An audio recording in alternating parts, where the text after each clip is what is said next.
candidates. This is not a mandatory.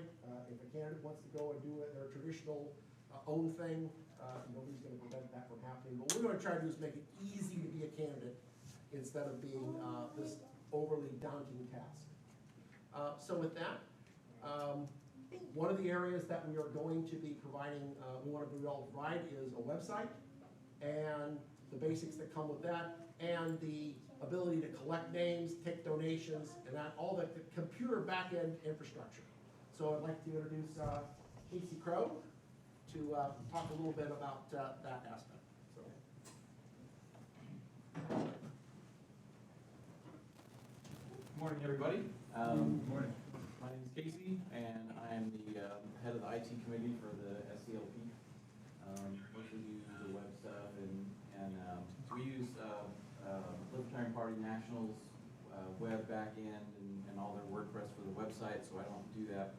I don't write that code or anything like that. We use their infrastructure. But it occurred to me, somebody from New York had asked me some questions about some web stuff, and it occurred to me one day that, we could actually repeat our process for all of our candidates that run campaigns, because ultimately, campaign websites are kind of all the same.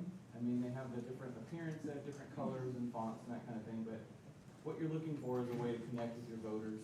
People are going to look to your website and, find out what your issues are, what you're campaigning about, who are you, let's get a picture of your family, that kind of thing. All these things that kind of every candidate really does. And so, one of the things that we're always strapped for in the Libertarian Party is cash and manpower and labor to put these websites together and that kind of thing. So I thought, we can make a template basically that has the layout and menus and organization and all that stuff, and we can just repeat it with a simple text file on the back end. We'll just read from it, so they look the same, which you would never know if you were, say, in Charleston, you were a voter in Charleston, you were a candidate, your Libertarian Party candidate. You're not going to know that it's going to be the same kind of layout as the Greenville candidate. We have the same kind of color schemes and stuff, like Libertarian Party colors, or we change them. We have a lot of options there, but ultimately, the idea is that a candidate goes, great, I'm a candidate, I'm going to run for serious now. I need a website. How do I do that? Where do I go? What do I pay? Who's good? Who's not? And I'll tell you that most times, webmasters are not super great, and the ones that are cost a lot of money. So, I mean, we're talking $500 to $1,000, $1,500 for a simple candidate website. So, we can have a process that is repeatable, where all they have to do is literally fill out a form, and the website goes live. That's a great way to save money and make the campaign dollars go further. So that's pretty much the gist of it. Does anybody have any questions about that? I think we'll go through some questions at the end. Okay. Thank you. Yep.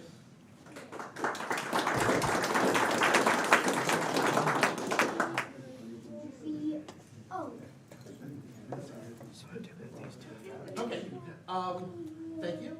And I should point out one other thing that in Casey's area is that all the names that will be generated, all the donors will go right into the state's, to our CRM, correct? So that means that we'll have access to those individuals, not just this campaign, but in future campaigns and for local organizing. And in fact, the states have found that when they have an active campaign, national or statewide, then that provides a tool to go to in counties that are not already organized to be able to go through the next time it comes time to go through the organizing. Another area that is just like the webmaster issue, like trying to find somebody that's good. It can cost you a lot of money. You end up chewing up huge amounts of time. You know that from personal experience. Is the whole area of graphic design and providing web content and social media content and those kinds of things. So I'd like to ask Kelsey to address that. Kelsey, by the way, is the person who's going to be the lion's share of all the details for this convention.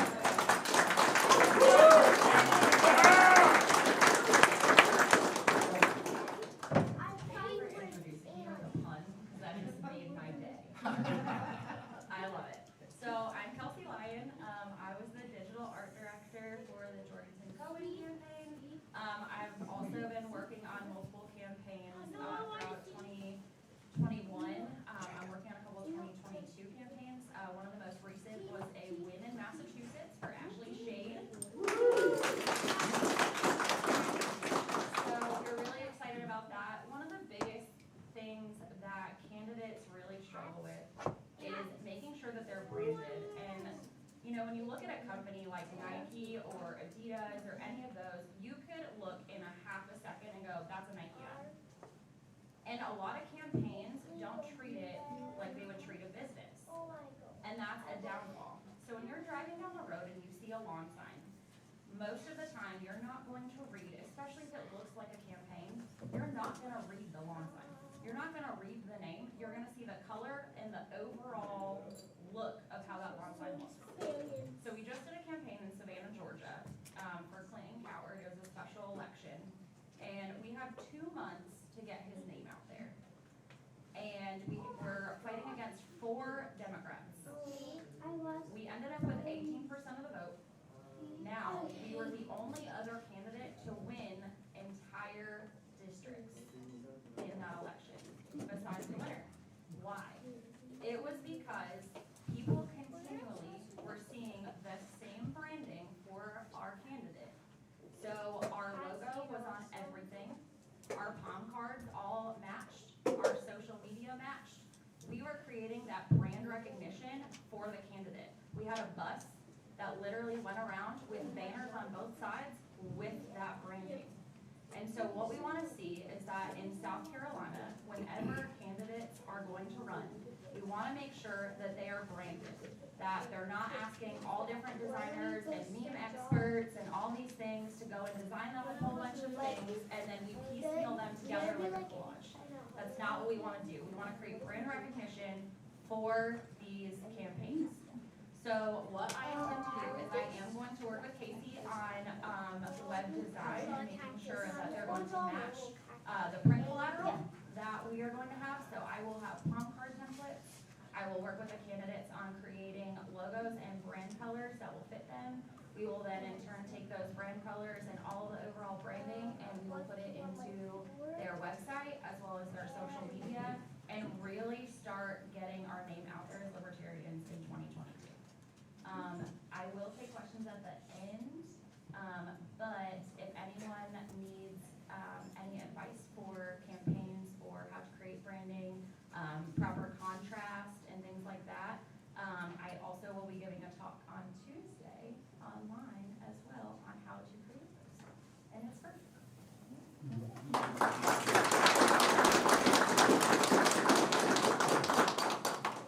And by the way, Kelsey produced the banner that you see back there and the graphics over here.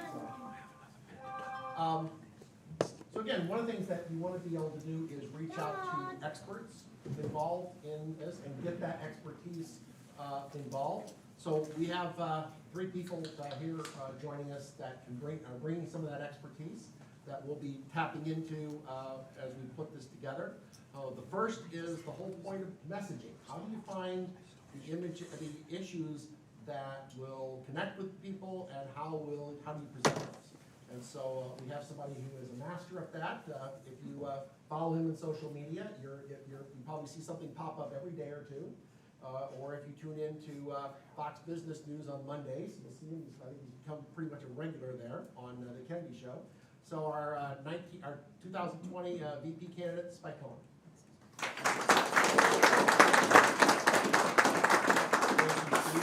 Hey everybody, thank you so much for coming.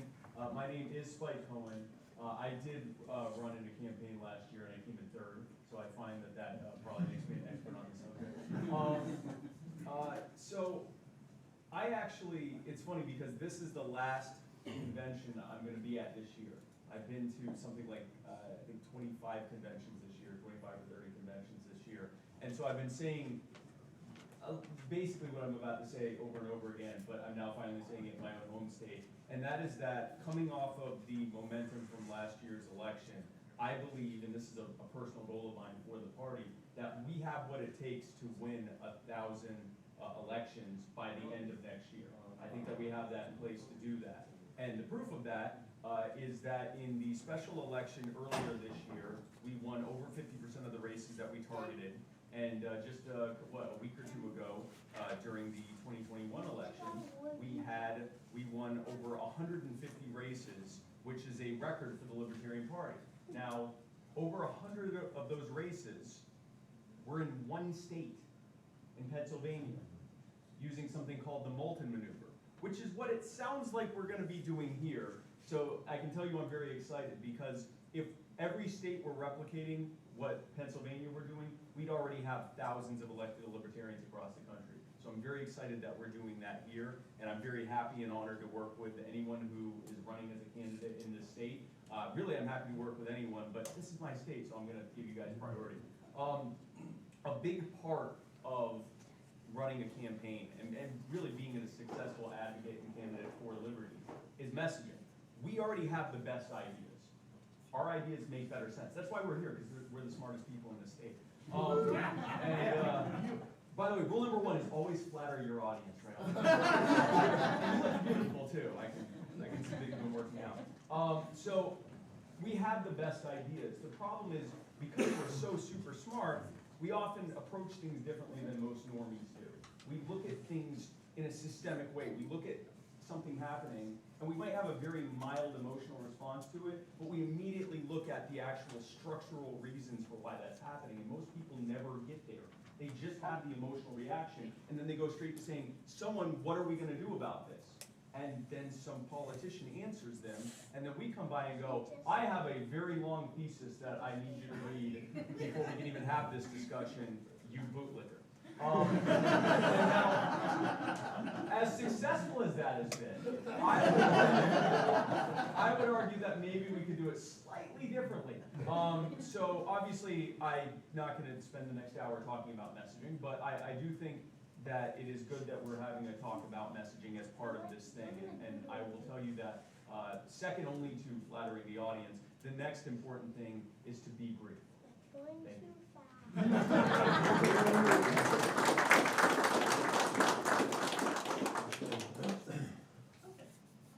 So we actually have a social media professional to speak about social media. Sarah, what's the last name? Andrew. Pardon? Andrew. Okay. Sarah Andrew, somebody Kelsey connected us with. So I'll turn it over to you.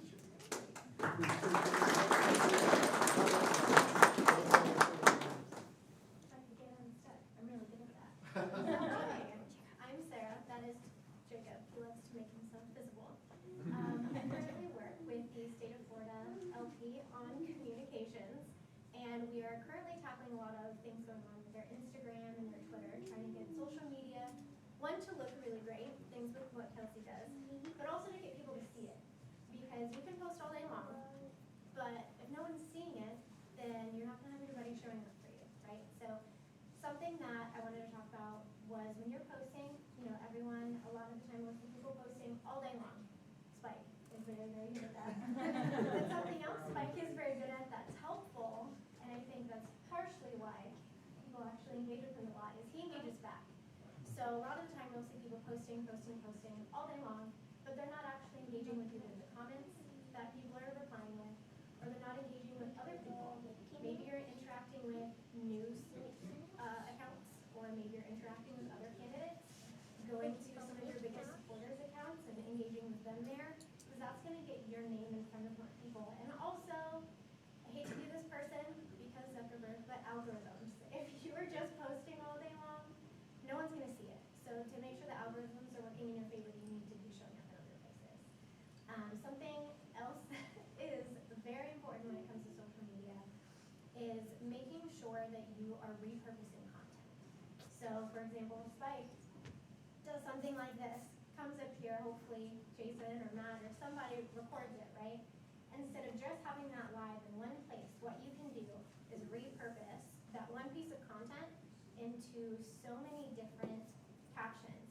Brief captions on Instagram, maybe brief captions on Facebook. Maybe you transcribe it into a blog post. You You can break it up into smaller clips, and something that is very popular now are the reels on Instagram. Those will get you in front of thousands of people, and it feels like within minutes. So making sure you are recycling content also is going to save you a lot of work. Or if you have someone running your social media, it's going to save them a lot of work. I've been that person. We appreciate the recycling of content. It makes a big difference.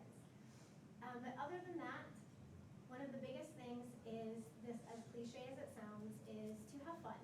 Because sometimes, especially when you're a candidate and you're running, everything is so serious. But much like what was brought up when it comes to the websites, people want to know who you are. They don't want to just know, of course, what you stand for, what you're running on, but they want to see you and your family. And they want to see you with your dog running around in the backyard, or you cooking in the kitchen with your spouse or your friends, or goofy things like Matt, Jason, and Spike do a lot of interesting things. Yes, lots of goofy things on their shows, but that's what draws a personal connection. Because there's a big, almost like barrier between who people see as who they're voting for, and then who they are as a person. If they can feel personally connected, it's going to go a really long way. So, I could talk on this forever, but I will wait till questions at the end. So, that is where I will leave it for now.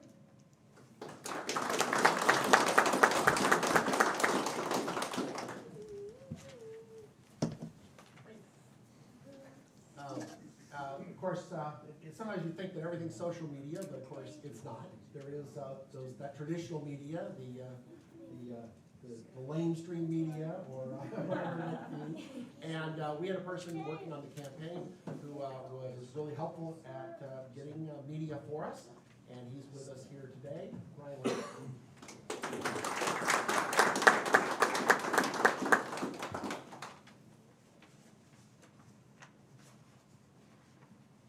Hey, my name's Brian Lambrecht. I've been doing campaign management with Libertarians in Illinois for over a decade because I'm a masochist.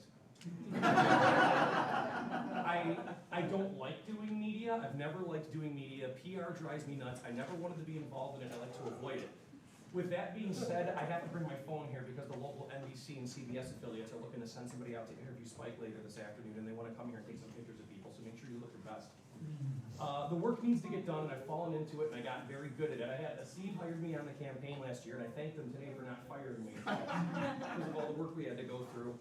I can talk about media. I can answer any questions you want. I know a lot of the textbook things that people need to do, and I've also done campaigning with groups of 6 candidates, local candidates and nonpartisan races, as well as an entire statewide ticket throughout Illinois. And we've done what Steve was talking about, where I have a campaign team that can pump out all the material they need to do for 6 candidates. They have a routine. We have a conveyor belt. There are different issues, a treasurer, comptroller, attorney general, secretary of state, but they know what their job is. And I'll leave you with a quick story before questions come up, just to give you an example of the way that I operate. Cash Jackson was our governor candidate in 2018.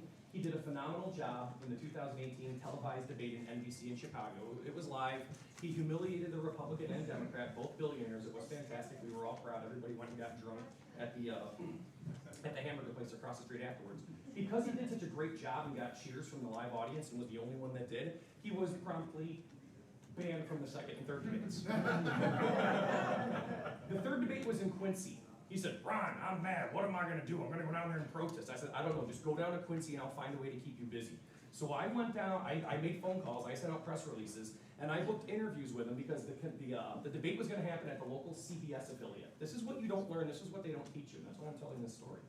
He was booked at the local CBS affiliate. I'm sorry. The debate was booked at the local CBS affiliate. He was not allowed there. I called the producer. I talked to him 2 times. "You need to put cash in there. This is fair. This is right. He's on the ballot." I can't do anything about it. There's nothing I can do. There's nothing I can offer. And quite frankly, he's telling the truth. It's not his call. J.B. Pritzker, the current governor, refused to do any more public appearances that involved Cash Jackson. What are they going to do? It's not their fault. So what I did was I reached out to the Quincy Times, the Quincy Herald, the WGCA, WGEM, WGCY, and the CBS opponent, or their competition, ABC. And I booked Cash with interviews there the day before and the day before that. And I called the producer back a day later and I said, "Hey, Cash is going to be in town and he's talking to the Quincy this, the Quincy that. He's on the radio station with this guy, radio station with that guy, and we're over at your opponents on the other side of town." And you know what the #1 thing is on our mind? Damn it, you guys are keeping him out of the debate. He's mad. I'm sorry, Greg, whatever his name is. But yeah, we're just, Cash is gonna say a lot of unnice things about you guys because of what we're doing. And he says, Brian, let me call you back in half an hour. Calls me back half an hour and says, hey, I can't get Cash in that debate. Would you be happy if he comes in the day before and we give him a half-hour segment all to himself? And I said, you know what? That makes me happy and that makes him happy. We're gonna promote that on all the other networks now. And he goes, thank you so much. And I said, thank you. That's not in a textbook. Ask me any questions you guys have. Thanks for your time.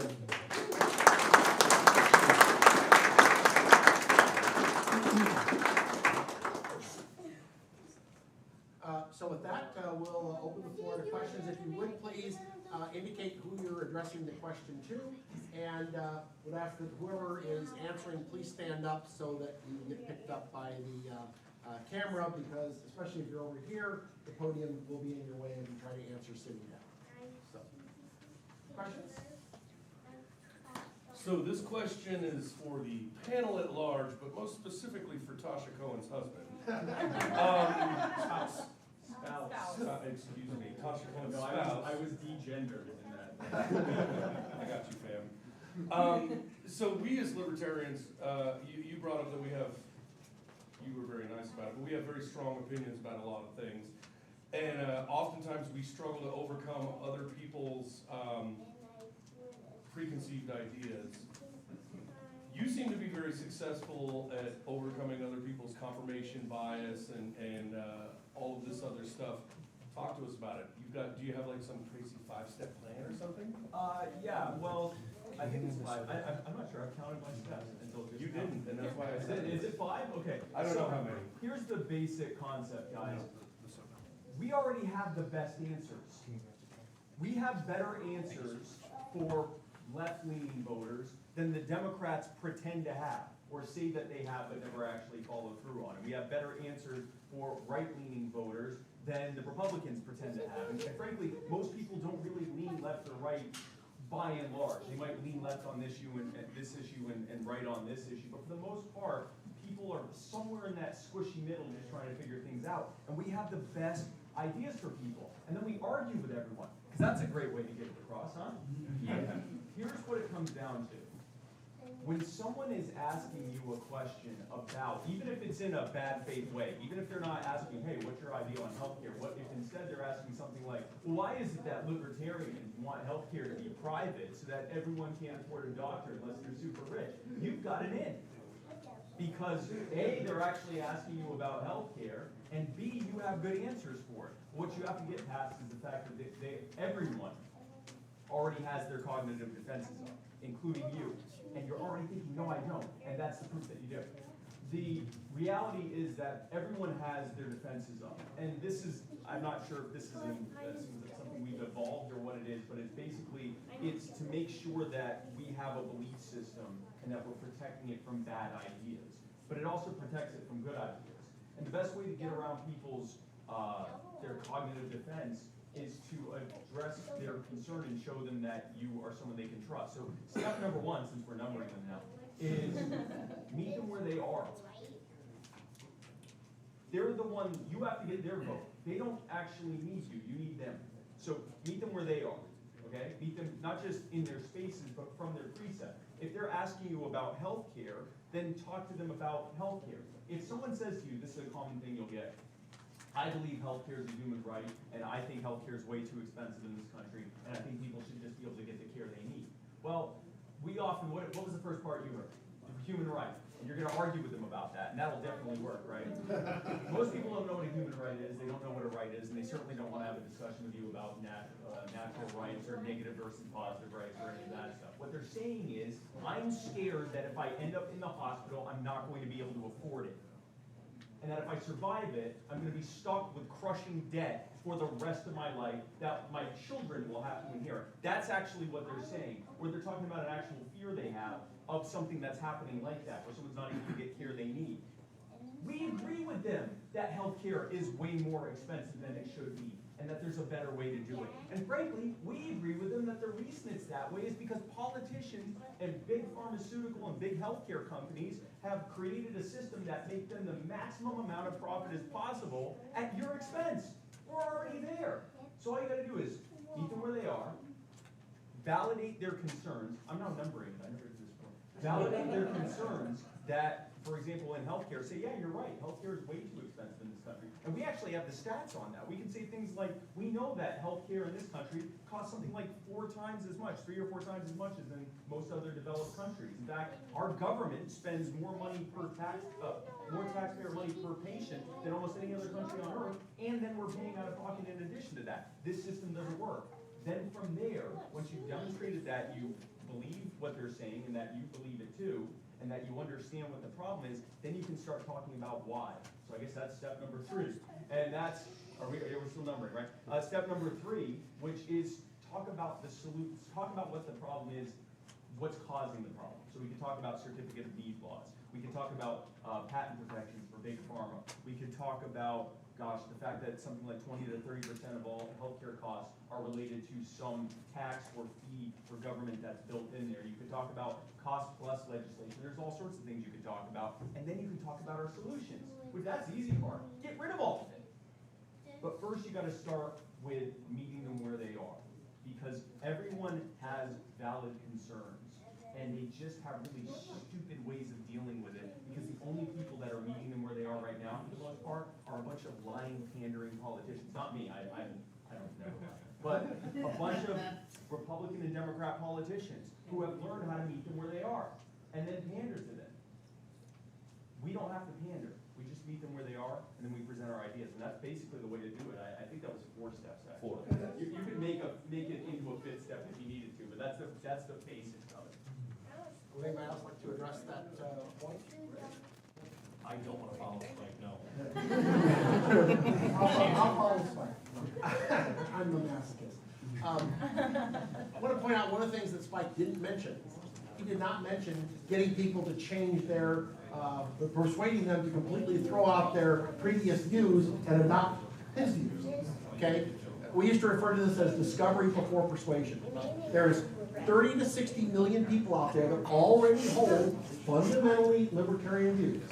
And we don't have to get the diehard Republican to change his mind. We don't have to get the diehard Democrat to change her mind. We just have to focus on the people that are already out there looking for alternatives. The other thing that he didn't mention was throwing stuff out for shock value. When we used to refer to it as the macho flash, to talk about something that will be, immediately have people fighting back at you. Again, meet people where they are. And the final thing is, if you're focusing on an issue, okay, if you're pointing the issue, talking about the issue the way that the proponents of that issue always talk about it, you're not going to pick up any of the other people. If you start talking about guns and you're talking immediately about the Second Amendment, you're only going to reach the people that already agree with you. You're not going to reach the people that have concerns about it. Next question. Yes. Yeah, so this one, Spike, you mentioned something about the Moulton maneuver? Yes. What is that? Okay, so basically, first of all, one thing I didn't mention that Steve just reminded me of. If you're talking about an issue that the right already agrees with you on, talk to the left about it. You don't need to convince the right on it, they already agree with you. If you're talking about guns, and you're trying to talk about guns to a largely gun skeptic audience, you start talking about the Second Amendment, they're immediately going to just associate you with those NRA Republican types. But if you talk to them about things like the fact that all gun control is inherently racist, that the original intent of gun control was to stop Irish and Italian immigrants and freed slaves and Native Americans from being able to own weapons, that every single gun control law is inherently disproportionately enforced against the most marginalized amongst us, and you talk about people like the Black Panthers and John Brown and the Huey P. Newton Gun Club and things like that, well, they go, oh, wow, that is our history. Our rebellion was based in gun rights. That's a way to reach that. You can do that with anything. So the Moulton maneuver, and I'm sorry, what's your name? Doug. So Moulton maneuver, Doug.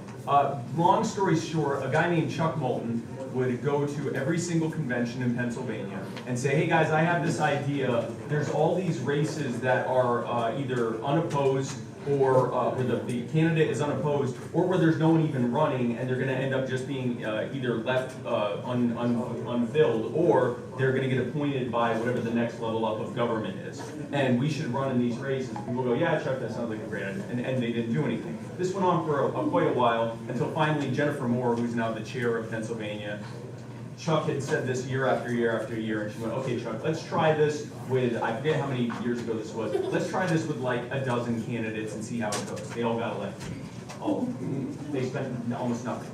So then she went, okay, so the next time around they tried it with, I don't know, 20 or 30 candidates. They all won, or almost all of them won. And they have kept doing this until this last time around, they ran something like 150 candidates, and it looks like about 120 of them ran. And this is very, very low budget stuff. They ran, almost all of them are in nonpartisan races, but they focused on races where, as Steve said, there was no Republican or no Democrat, or there was just one person running, whatever party or lack of party they were. There was only one person that had been in there forever, probably was waiting for someone to replace them. Or a race where there was no one even running and it was gonna left unfulfilled or, appointed by someone higher. Pennsylvania is unique in that they have a lot of races like that. I think South Carolina doesn't have quite as many of those types of races where no one's running, but we do have quite a few races where only one person's running and where we can seriously hit it. Alex, when she ran for, the State House, she got 29%. What's that? And Sean got 35, and in the middle of their campaign, they decided to have a baby. So that severely cut down on the campaigning time, and they were still able to do that. If we do this as a focused effort, we can win dozens of races easily. They are mostly going to be nonpartisan races, but they might be a couple state legislative races too. For anybody that's a South Carolina voter and putative candidate for one of these positions, talk to me after this. I've already done the research. I dug in, I found all of these local level, community level, and county level races that happened, most of which are nonpartisan, that had either one or no candidates running. So I've already done the research. Like, I will hand you the keys to the city. Just talk to me. If I give a statement on this? Yeah. Just because you guys will like this story. There's a guy named Aaron Wright in Illinois that many years ago decided to get on a ballot because he saw there was an opening that nobody was running for. There was traditionally always a seat open for a park district in his area. This park district was incredibly corrupt. It was basically the Republicans in the area were using it to, they would buy land and then they would sell it to the park district for an exorbitant amount of money, and then it would sit there and never get used for the golf course or whatever it was promised for. It was just this dumping ground for land where the Republicans could make bank off it. He signed up, submitted something, quiet about it, won, got elected to it, and there was all this corruption with it, and everybody on the board who was already there is like, we don't know what to do. And he goes, well, I'm a Libertarian and I know exactly what we need to do.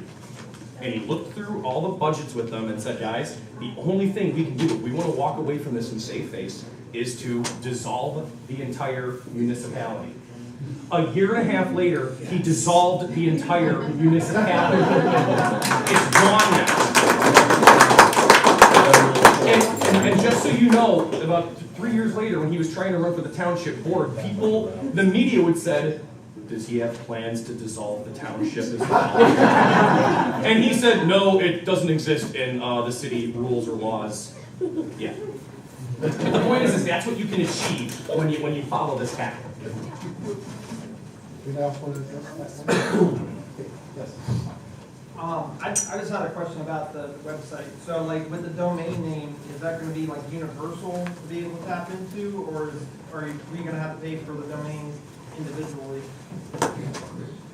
Yeah, so there's a couple of ways to do this without going super nerd deep dive on everybody, because that's super exciting.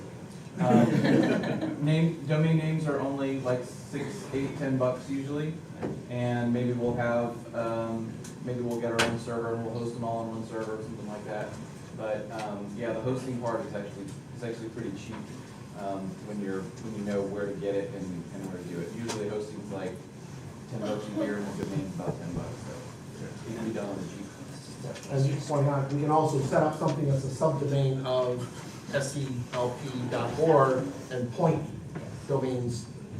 point to it as well. Yeah, we thought about doing that as well. If you're, Joe Brown candidate, joebrown.sclp.org or something like that, or you could have your own vanity name that was, Joe Brown for whatever, House SC 135 or whatever, so. Just keep it short. Yeah, the brevity is what you want in a domain name, so. And if you get something that's reusable, so like if you were running, you could get something like Steve for SC or Steve for ORE or something like that. I know he's in my county. Steve for ORE.com or something, and that way, if you ran for something else in that county, and again, we're talking like $10 or less a year, so it's not a huge price, but a huge cost, but you could have something that's a little bit more reusable, so you can keep reusing it for, if you want to run in other races in the future, or when you want to run for re-election after getting one. And it builds up recognition through Google that way, if we're using it over the years. Yeah. Yeah.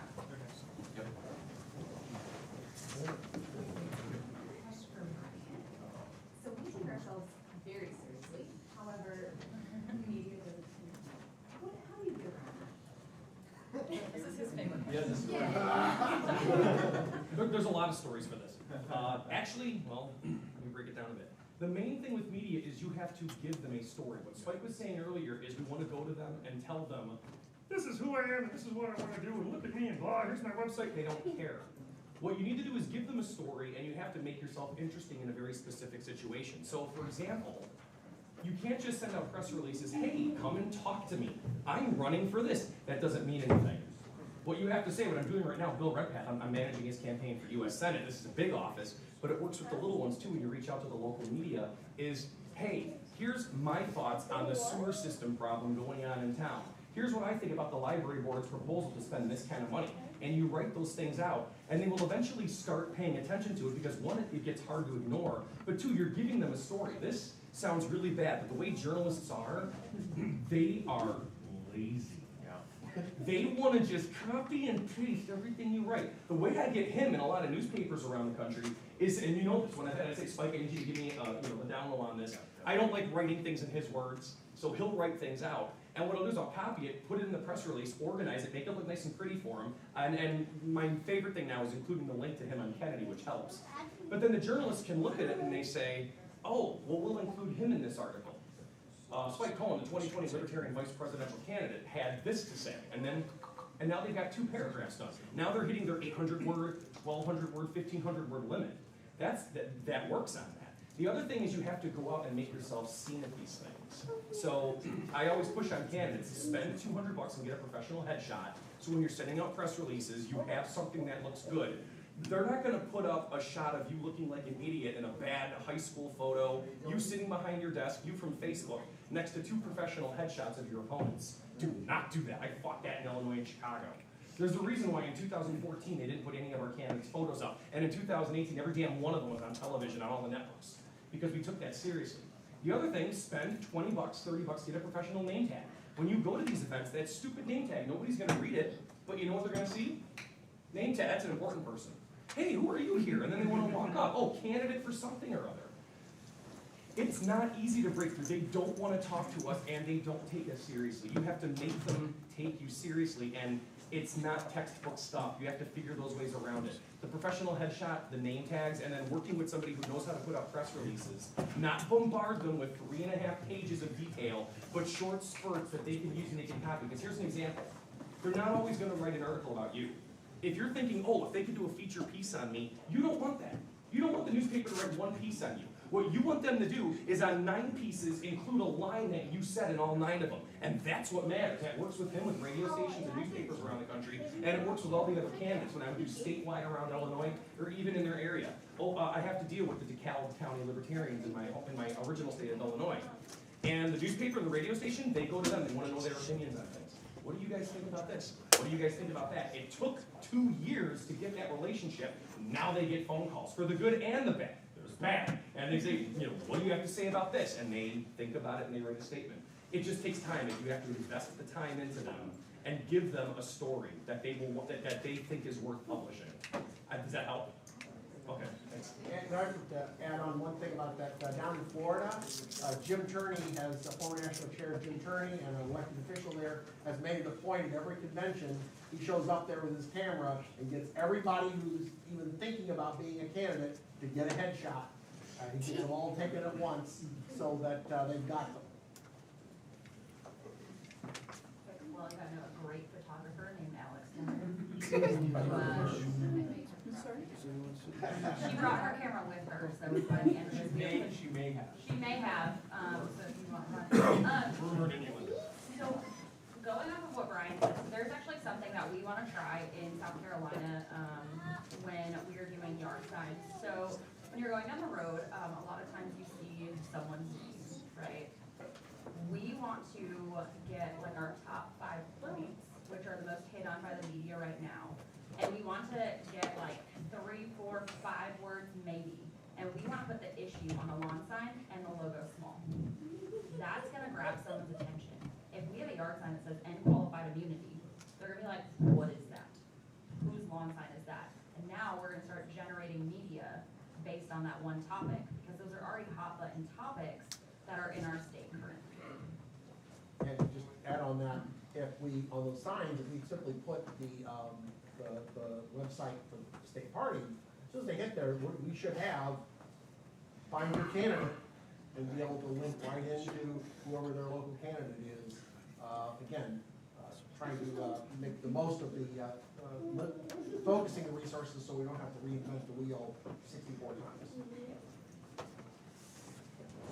This question is for Sarah. So I was hoping you could tell us which channels candidates should pay attention to and which ones we should maybe not pay attention to.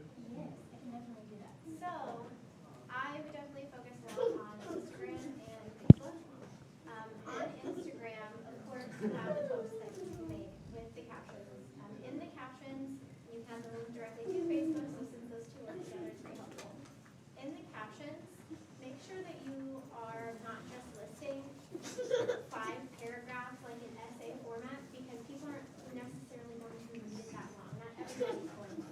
So what you're going to want to do is, you can do a paragraph, maybe 2 if it's something you're really fired up about, but make sure you're also putting some sort of call to action in it to create engagement. So whether you are referring them to your website, of course, which don't put, do not put that in your caption, because it will make you less visible. Facebook and Instagram do not want you diverting people from their platforms. So you're going to want to create a call to action. So ask them questions. If you're talking about ending qualified immunity, ask the reader a question that they will comment on, so you can engage with.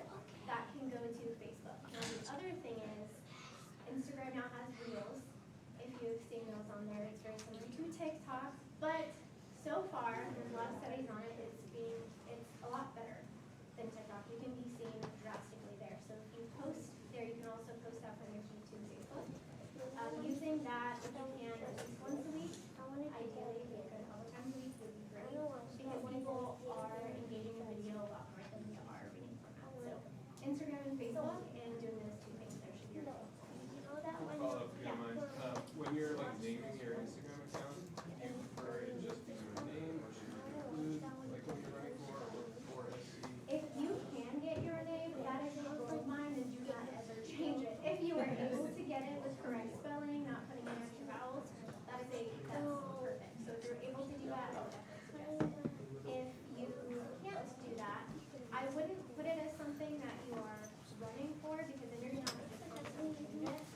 So whether it's maybe like Cohen, something that is at least close to your name.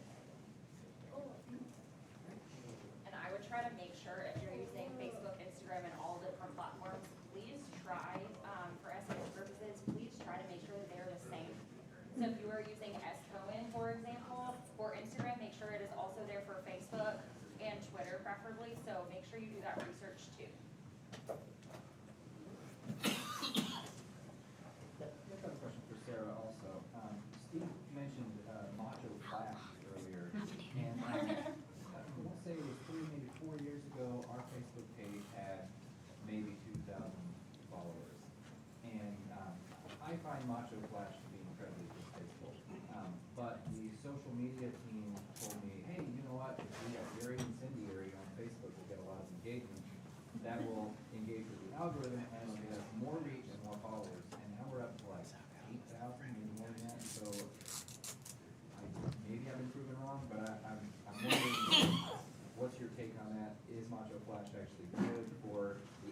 or is there a better way to do it, or what? So, for that one, it really just depends on your brand. There are things that will get people's attention and you can run with that, but it really just depends on your brand, because if you can be that way, but if it's not true to whatever the page's brand is, it's gonna be a lot harder to get people to take it seriously. So, it can go either way. So something I just need to add to that. If you're going to be incendiary, and I say this as someone who regularly bullies federal agencies on social media, don't be incendiary. How do I word this? Don't attack your audience. That's not the target. The target are the people that you want your audience to see you attacking. So I don't attack the commenters, even if they say something I disagree with, or even if they say something mean. But first of all, if they say something mean to me, I typically ignore them. If they say something that's an actual, like, critical question, I answer it. And at worst, I'll get maybe snarky with them in kind of a playful, sarcastic way.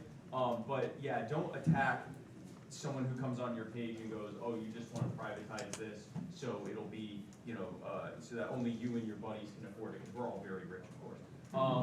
But, it would be better to either, engage with them in good faith, even if they're not engaging in good faith, because everyone's watching you be reasonable and them not be reasonable, and that inherently makes you look like you're right, or just ignore them. But if you're going to attack either bad ideas or bad, powerful people. And even then, I would not typically focus on individuals unless they're like the highest level politicians. Like this thing of like going after a specific figure or whatever, I'm not a fan of that. I think you go after very, very powerful people that are in positions of power, or you go after agencies, or you go after bad ideas. But you can certainly, I certainly will be incendiary at times, but make sure you're punching up. Don't go after your audience. And I would just add on that, I don't think I've seen, I can't think of a post that Spike's done that I would classify as macho flash. In terms of being incendiary just to be incendiary. Oh, for the sake of it, no. I'd just like to interject. I was part of the social media team that Sean's talking about where we were doing this incendiary stuff to drive reach.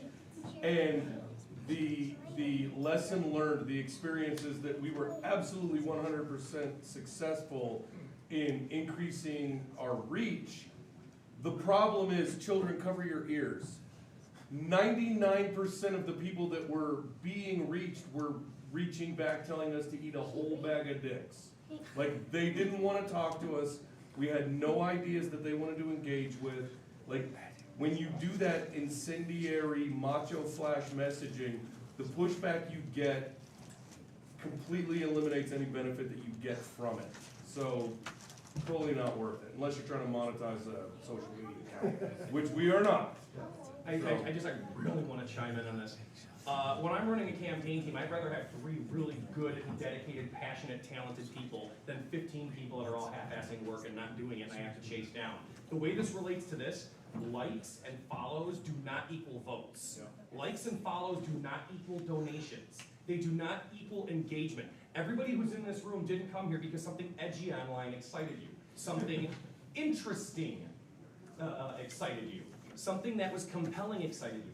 It seems like everybody thinks that social media has to either be boring and dry and safe or on fire edgelord. No, there's a big medium there of interesting and compelling, unique ideas, and you can engage with people in this.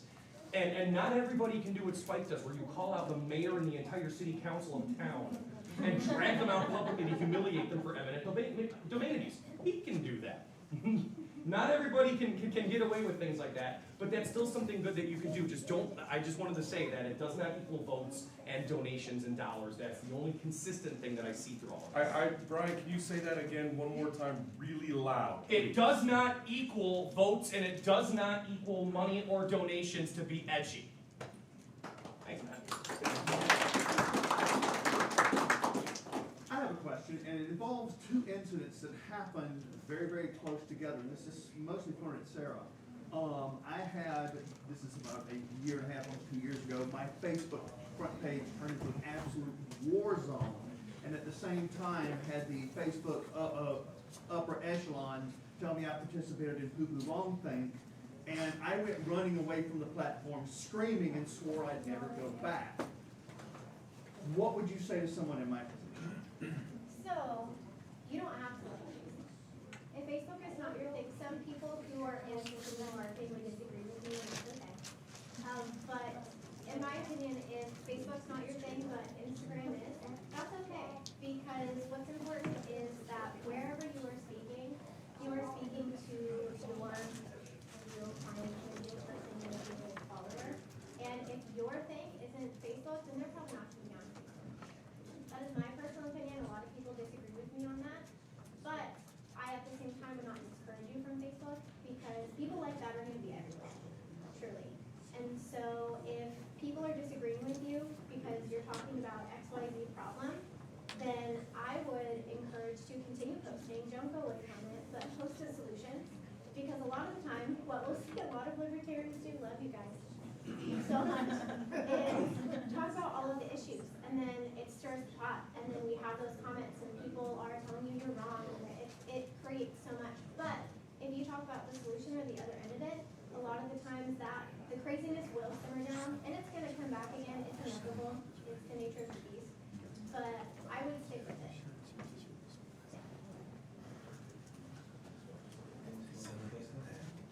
Other questions? All right. Thank you, everybody, for participating.